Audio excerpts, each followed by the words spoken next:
আসসালামু আলাইকুম। আমি মারিয়া, নতুন একটি ভিডিওতে আপনাদের সবাইকে স্বাগতম। তো সবাই কেমন আছেন? আশা করছি অনেক বেশি ভালো আছেন। আমরাও আল্লাহর রহমতে অনেক বেশি ভালো আছি। তো সকাল সকাল উঠে গেছি, উঠে রান্নাঘর অনেক কাজ করে ফেলেছি, মশলা করলাম, তারপরে ভাত চড়িয়ে দিয়েছি। এখন মাংস রান্না করব, আর তার পাশাপাশি এই তো এসে রুম টুম গুছিয়ে নিচ্ছি। রুমের অবস্থা খুব খারাপ, এলোমেলো। তো এখন এগুলো সব গুছিয়ে নিব। এই তো এইদিকে টেবিলটা দেখেন কি অবস্থা করেছে, বইগুলো সব এলোমেলো করে ফেলেছে। তো এখন এগুলো সব গুছিয়ে নিব, আর পাশাপাশি আমি ওইদিকে মাংসটা রান্না করব। মাংসটা আমি মশলা সব রেডি করে নিয়েছি, মাংসটা এখনও বরফ গলেনি। তো ওটার বরফ গলতে থাকুক, ততক্ষণে আমি একটু এদিকে চট করে গুছিয়ে নিই।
এই তো আমি এখানে গরুর মাংসটা উঠিয়ে দিয়েছি, একদম মেখে উঠিয়ে দিয়েছি। আর আজকে আমার গরুর মাংসের পরিমাণটা একটু বেশি, কারণ এটাই শেষ টোপলা ছিল ঈদের, কুরবানি ঈদের।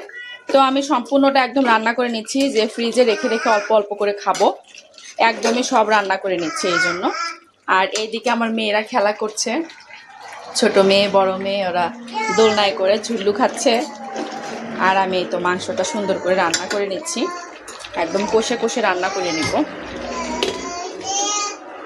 রান্নাটা উঠিয়ে দিয়ে আসলাম, আর বাচ্চারা এখানে দোলনায় দোল খাচ্ছে। তো চিন্তা করলাম এই ফাঁকে আমি এই রুমটা গুছিয়ে নিই। ওই রুমটা তো গুছিয়ে নিই, কষানোটা প্রায় হয়েছে। এখানে আমি আর একটু পানি দিয়ে আবারও একটুখানি কষিয়ে নিব, তারপরে আমি এখানে ঝোলটা দিয়ে দেবো। দেখুন কালারটা কত সুন্দর এসেছে, কত সুন্দর এসেছে কালারটা, অনেক সুন্দর কালার এসেছে। আর কুরবানির মাংসটা কিন্তু একটু কষে কষে রান্না করতে হয়, বেশি দিন হয়ে গেলে কুরবানির মাংসটা কষে কষে রান্না করতে হয়, তাহলে ভালো লাগে খেতে। আমি এটাকে আবারও ঢেকে দিচ্ছি। এই তো আমি একদম সুন্দর করে পুরো ঘরটা গুছিয়ে নিলাম। এখন শুধু ঘরটা ঝাড়ু দিতে হবে। আর আমি এর ফাঁকে আমি ঘরটা গুছিয়ে নিয়ে আমার ছোট মেয়েটাকে খাইয়ে দিয়েছি। ওর খুব ক্ষুধা লেগেছিল, কান্না করছিল, তো ওকে খাইয়ে দিয়েছি। এই তো এখন দুই বোন এখানে একটু খেলা করছে, ওদেরকে আমি আমার বড় মেয়েটাকে খাইয়ে দিব। আর আমি তার আগে আমি কাল কাপড় কেচে পানি ঝরতে রেখে দিয়েছিলাম, তো আজকে আমি ওগুলো একটু ছাদে নেড়ে দিব চিন্তা করতেছি। আকাশে তেমন একটা মেঘ দেখা যাচ্ছে না, তো চিন্তা করলাম যে কাপড়টা নেড়ে দিই। আবার ভয়ও পাচ্ছি, হঠাৎ করে বৃষ্টি আসে নাকি। এখন এর বৃষ্টির কোনো গ্যারান্টি নেই, যখন তখন বৃষ্টি চলে আসতেছে, এই কারণে একটু ভয়ও লাগতেছে। তার আগে চিন্তা করলাম মাংসটা একটু নেড়ে দিয়ে যাই, তো একটু আসছি নেড়ে দেওয়ার জন্য। এখন আমি এটাতে ঝোল দিয়ে তারপরে ছাদে যাব কাপড়টা রোদে দিয়ে আসার জন্য। রোদ তো নাই, যা আছে আর কি। একটু এই তো ঝোলটা একদম দিয়ে দিলাম, আমি এতটুকু পরিমাণে ঝোলই দিলাম। আমি ছাদে থেকে এসে দেখি আমার শাশুড়ি আসছে, তো আমার শাশুড়ি জিনিসগুলো দিচ্ছি বুঝে। তো কেমন হয়েছে মা প্যান্টগুলা? খুব সুন্দর হয়েছে। আমার শাশুড়ি কত কিছু আনছে দেখেন, কলা আনছে, ড্রাগন ফল আনছে, আপেল আনছে। আমার মেয়েটা খাচ্ছে একটা আপেল। এখন ওড়নাগুলো বুঝি কেমন লাগে আপনার? প্রিন্টের ওড়না নিতে বলছেন? খোলেন, পুরোটা খোলেন, দেখেন অনেক বড় ওড়না। খোলেন দেখেন। সেটা এটা ভালো, এটা কালো। তাই কেমন লাগছে? ব্যাগ খুলছেন, দেখছেন? কাপড়ের ব্যাগ এসছে, চামড়ার ব্যাগই তো ভালো। এর উপরে কোনো ময়লা আটকাবে না, পানি আটকাবে না, কিছু না। আমার শাশুড়ি ভাত দিব, তো আমি বললাম মা মাটির থালে ভাত দেই, তো মা বলতেছে থালটা ভালোই, এগুলো আপনি নিয়ে যান। আচ্ছা এখন আমি ভাত দিচ্ছি, এটা খান। তোমরা কেমন আছো? আমরা এখন ভালো আছি। খাবে তো। আসসালামু আলাইকুম। তোমরা কেমন আছো? আমরা এখন ভালো আছি। তোমরা এখন না, এই যে আমরা এখন এই পেটে আমরা ভাত খাবো, লোলো পেট। এই যে একটু পানি আছে ভিতরে, এই যে তাহলে তোমাকে দেখতে পারবো নি। তো কমেন্ট করে সাবস্ক্রাইব করে লাগাবেন। আমার সাথে আছে দাদি। আল্লাহ হাফেজ, আবার দেখা হবে। আমার শাশুড়ি এখনই চলে গেল। তো ওনার জন্য যেগুলা মার্কেট করছি ওনার সবই পছন্দ হয়েছে, শুধু কালো যে ওড়নাটা ওটা মানে একটু অপছন্দ করছে। না, তারপরও পছন্দই করছে, কিন্তু একটু অপছন্দর মতো। তো যাই হোক, সব নিয়ে চলে গেল মা। আর মাটির থালে ভাত খেতে দিয়েছি, এই ভিডিওটা আমি করতে পারিনি, কিন্তু আমার মেয়ে করেছে।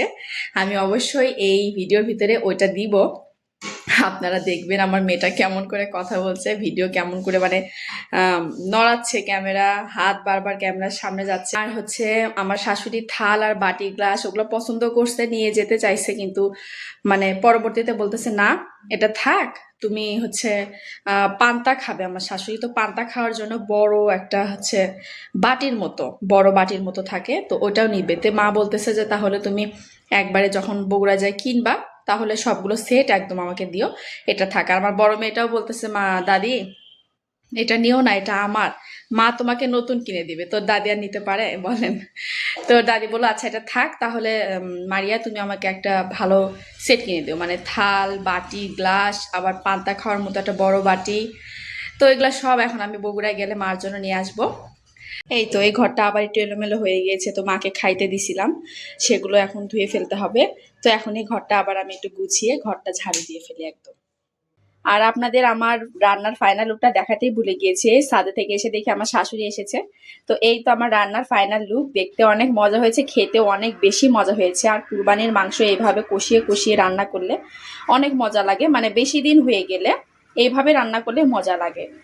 তো এখন আমি সব কাজগুলো করে নেই, রান্নাঘরের সব কাজ করতে হবে, সবকিছু এলোমেলো হয়ে আছে, সব গুছিয়ে থালা বাসন মাজবো। ঘর এই তো আবার সবকিছু সুন্দর করে একদম গুছিয়ে ফেলেছি, আর রান্নাঘরটাও আমি গুছিয়ে নিয়েছি। এই তো রান্নাঘরটাও আমি গুছিয়ে ফেলেছি সুন্দর করে একদম, শুধু বাসন কোসনগুলো মাজা বাকি আছে, তো বাসন কোসনগুলো মেজে ফেলবো। তো দুই বোন একসাথে বাথরুমে ঢুকে গেছে, ওদেরকে এখন গোসল করে দিই, গোসল করে দিয়ে তারপরে আমি দুই মেয়েকে গোসল করে এনে তো ছোট মেয়েটাকে ঘুমিয়ে দিয়েছি। আর আপনারা অবশ্যই আমার মেয়েগুলোর জন্য মাশাআল্লাহ বলতে ভুলবেন না। আর এই তো বড় মেয়েটা এখানে একটু পড়াশোনা করতে বসিয়েছি, এগুলো দিয়ে অক্ষরগুলো খুব ভালোভাবে ও চিনে যাচ্ছে। খেলাধুলা করো, ঠিক আছে? আমি তাহলে রান্নাঘরে যে কাজগুলো করে ফেলি, হ্যাঁ? ওকে, বাই। এই তো সব বাসন কোসন একদম সব ধুয়ে ফেলেছি, আর কিছু নেই এখানে, একদম পরিষ্কার করে নিয়েছি সবকিছু। আর এখানে এই তো সকালে মশলা পিষেছিলাম, মানে মশলা করেছিলাম, জিরা গুঁড়া করেছিলাম, তো সেগুলো জার ব্লেন্ডারে জার ওগুলো ধুয়ে ফেলেছি। আর এখানে ছোট মেয়েটার জন্য লুডুস বসিয়েছি, ওকে সকালে ডিম সেদ্ধ খাইয়েছি আর ভাত খাইয়েছিলাম। তো এখন ঘুম থেকে উঠলে আবার এই লুডুসটা খাওয়াবো, খুব অল্প আছে, আমি লুডুসটা বসিয়ে দিয়েছি। তো এখন আমি অন্য কাজে চলে যাই, ঘরটা ঝাড়ু দিয়ে ফেলবো। আর বাচ্চা কাচ্চা থাকলে না খুব দ্রুত কাজ করে নিতে হয়, আর শর্টকাট সবকিছু করে নিতে হয়।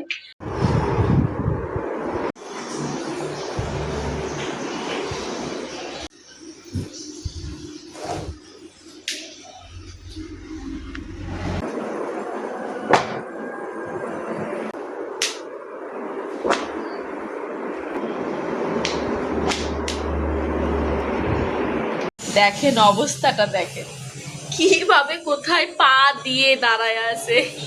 এই মেয়ে, তুমি পড়ে যাবা না? পড়ে যাবা না? তুমি পড়ে যাবা না? তুমি কাকে ডাকছো? কাকে ডাকছো তুমি? কাকে? হ্যাঁ, কাকা? কোথায় তোমার কাকা? কোথায় কাকা? হ্যাঁ বুড়ি, এই দুষ্ট বুড়িটা কে? আমার পিছনে লুকায়, এই বুড়িটা কে? হ্যাঁ কোথায় লুকাচুরি খেলে? কে কে কে এটা?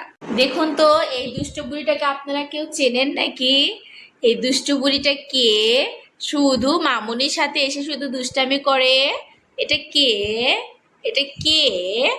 এখন আমি এই দুষ্ট বুড়িকে রেখে লুকিয়ে লুকিয়ে ছাদে যাব, গিয়ে কাপড় তুলে আনবো। ওকে নিয়ে গেলে, দাঁড়াও মামুনি, দাঁড়াও দাঁড়াও দাঁড়াও, ছাড়ো ছাড়ো ছাড়ো, একদম মাটি দিয়ে খেলা শুরু করে দেয়। তো ওই কারণে ওকে আমি এখন লুকিয়ে রেখে আমি এখন ছাদে চলে যাব।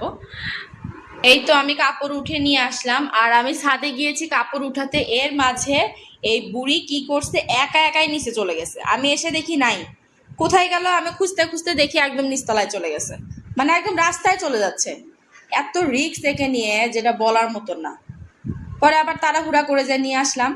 এই মেয়ে, এই দুষ্ট মেয়ে, বুড়িটাকে ঘুমিয়ে না দিলে আমার শান্তি নাই। বুড়িটা সারাক্ষণ দুষ্টামি করতেই থাকে, তো এখন ওকে ঘুমিয়ে দিব। আর আজকের ভিডিওটি এই পর্যন্তই, আমি আর আগাচ্ছি না। আর আমার ভিডিওটি ভালো লাগলে অবশ্যই লাইক কমেন্ট করে দিবেন, আমাকে সাপোর্ট করবেন, এবং দেখা হবে নতুন কোনো ভিডিওতে। আল্লাহ হাফেজ।